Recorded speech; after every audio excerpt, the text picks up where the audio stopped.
Hello. Welcome to Today in the World, where I'll be talking about news from around the world and giving you my thoughts on some of it. Okay, so over the weekend, a lot happened.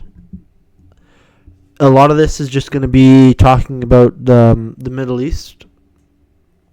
And then I'll also just quickly discuss the Ukrainian offensive in Russia after that.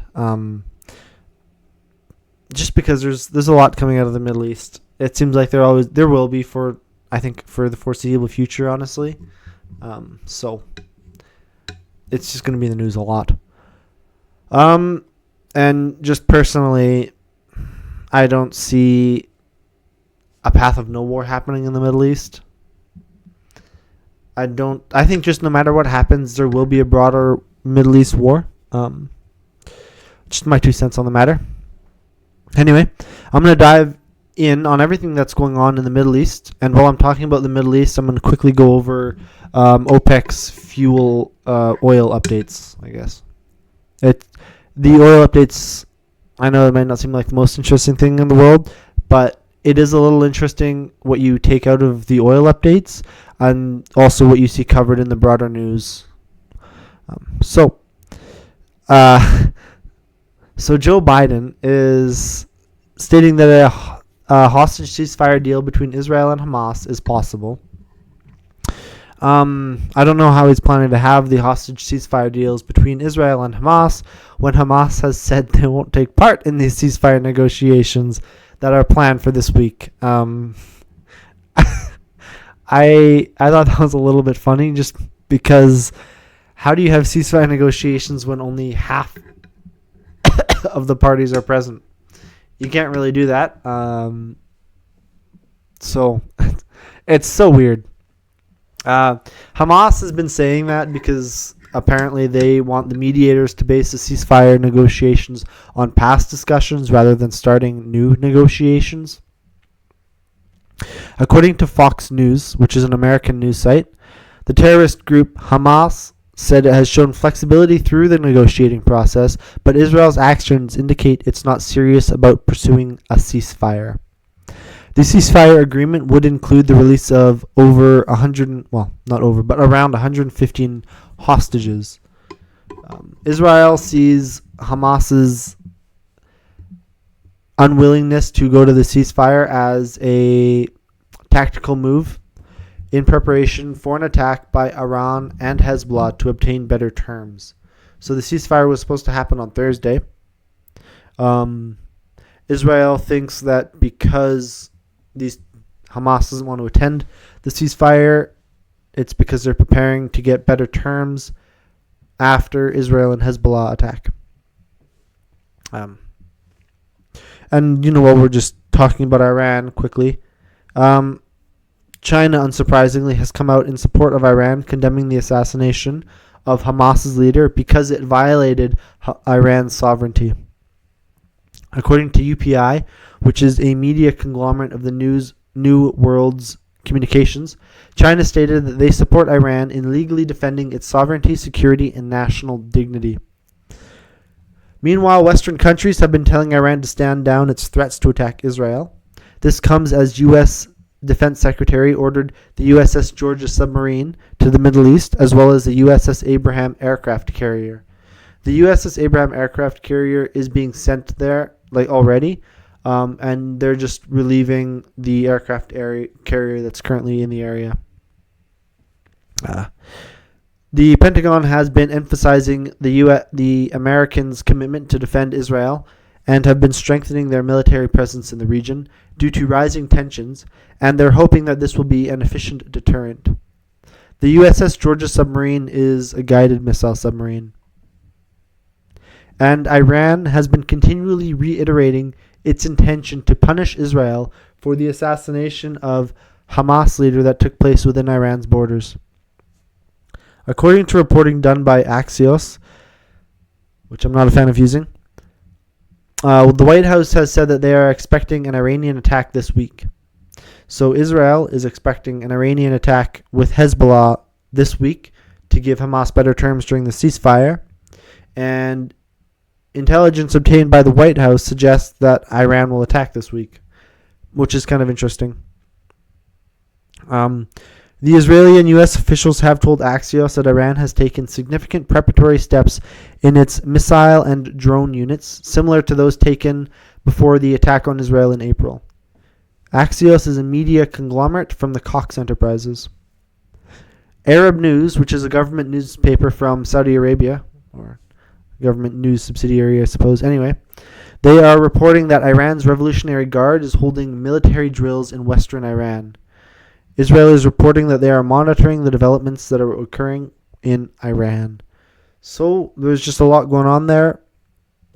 A lot of people are expecting an attack from Iran, from Hezbollah on Israel this week.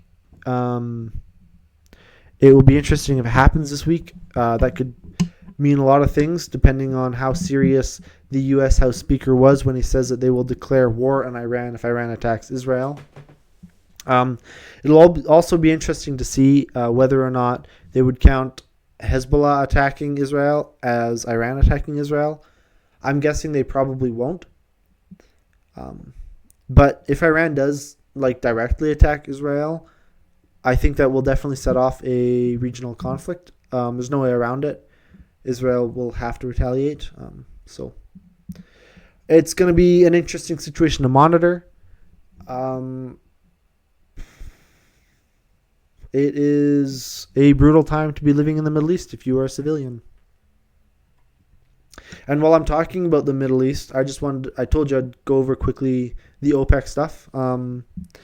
Because they're cutting their oil demand growth due to uncertainties in the global economy. They have also stated that their forecasts project uncertainties and weaker Chinese demand. And the weaker Chinese demand comes as there have been reports about China increasing the age of retirement due to low birth rates. This is not great for China. I don't see how this does anything but weaken their standing on the global stage. And I think it looks as if China does want to at some point fully take control of Taiwan, they don't have really a choice but to do it before their population really starts aging. It's bad enough, it's a bad look already if you have to raise the retirement age because you don't have enough replacement workers. But they don't really have a lot of choices. Because as their population declines, so will their regional superiority status and their economy will also decline. And we've been hearing so many reports lately of China's declining birth rate, but mostly it's been from Western nations. So it's interesting just to get this report from OPEC about how they're expecting weaker Chinese demand.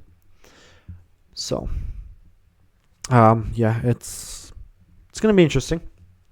Granted, the birth rates in the West have not been great either, so anyways, I was thinking about something else. Lastly, we're just going to go over what's happening in Russia between the Russians and Ukrainians in their war. So Ukraine has invaded Russia's Kursk region, and Putin claims it's because Kiev is attempting to stop Moscow's offensive in eastern Ukraine's Donbass region, as well as gain leverage in possible future peace talks. This is according to the News Herald. Putin stated that the Ukraine offensive has led to over 100,000 civilians fleeing, and this offensive also embarrasses the Kremlin. The advance has delivered a blow to Putin's efforts to pretend that life in Russia has been largely unaffected by the war. Civilians and residents are evacuating from the region.